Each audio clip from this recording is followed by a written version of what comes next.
What is HR? Good question. And today I'm answering that for you. If you are even remotely interested in HR and leadership, you should consider subscribing to this channel, because this is what this channel is all about, HR and leadership. But what is HR then? Back in the days before COVID-19 hit us, when you were actually allowed to go to dinner parties, when I told people that I'm in HR, they smiled, nodded gently and said, but what is it that you actually do then? And it's a valid question. If you look up the word HR, it stands for human resources, but I guess you figured that out already since you're here. Let's dive in a bit deeper and look on what is HR. And in order to properly answer that question, you have to go back in history and see where does HR come from. And some people, when they do this, when they go back in history with HR, they travel all the way back to the Romans, but I think that's pushing it a bit too far, because if you look on what the Romans did, if they wanted stone lifted, for example, they had slaves. So that's really not the same. So I wouldn't go as far as saying, okay, maybe we should compare HR to Romans. That's actually a bad idea. So if we sidestep then and look into the more modern ways of how HR came to be, then we would start with the Industrial Revolution. And the reason why I'm traveling back in time now is that I think in order to know what HR is, you need to go back in time and see how did it evolve, what caused sort of the uprising of the HR profession. Then you can properly answer what is HR. When people started working in factories, when they came in from the countryside in mass to cities, factory owners started then asking, how can we increase production? But it wasn't until the 20th century when a guy named Frederick Taylor, he came along. Taylor thought, there needs to be some kind of method where we can increase productivity. So what if I if I take a scientific approach to this and break down the tasks that each worker is doing and look at each step that they're performing, and I try to figure out how to reduce slack in each of those steps. What about that? Could that improve efficiency? So sure enough, he invented something called scientific management, or which is also called Taylorism, where you break down each task in a factory or in whatever you're doing and look at how can I improve each step of this process. And most famously, this was done by Henry Ford when he built the T-Ford. The whole production line that we are so accustomed to today. Taylor's contribution was to look at this in a more scientific way.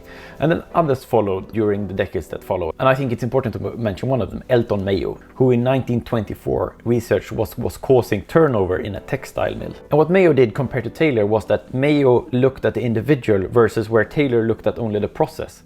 Maybe not only, but Mayo looked more to the individual side. What's causing the individual to not perform or to perform? So Taylor focused more on the process, like that we need to have the process in place. Mayo focused more on the individual.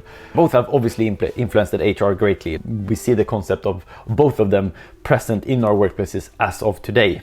So if you look back, the common denominator both then and now is that it has to do with people and organization. That's the red thread that runs through HR across the 100 years that we've been around. So what is HR? It's people and organization. And I could stop here. The only problem is that people and organization is such a wide concept. It's a bit more complicated than that, because if you talk to different organizations, you will get different answer on what is people and organization. And one of the main complicated factors is that if you look at on what a CEO and the managers in a company, what do? They take care of the people and they take care of the organization, which leaves us still with the question, what does HR do? My old boss, Alexander, shout out to him by the way, great HR manager.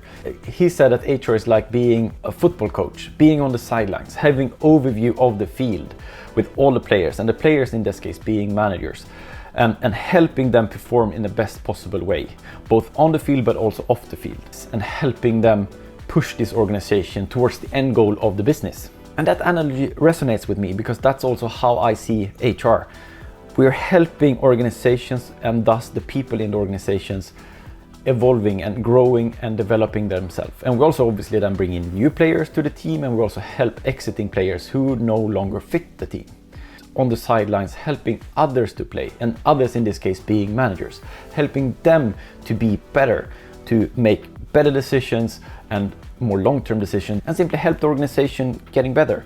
So what is HR? So if you boil it down and you simplify it as much as you can, HR is a catalyst and a facilitator for organizations to help them achieve their best possible end state. If you're in the private sector, that could be acquiring new businesses, growing 10x a year. And if you're in the non-profit sector, that could be extending help to millions of people all across the globe. Well, what we do as a function is that we help those organizations perform at their peak. So there you have it. That's HR. But now I want to know your view. What's your view on HR? Make sure to drop a comment here on what you think HR is, and I'll be happy to engage with that discussion. That's all for me. Please consider subscribing if you haven't already, and I'll see you in the next one.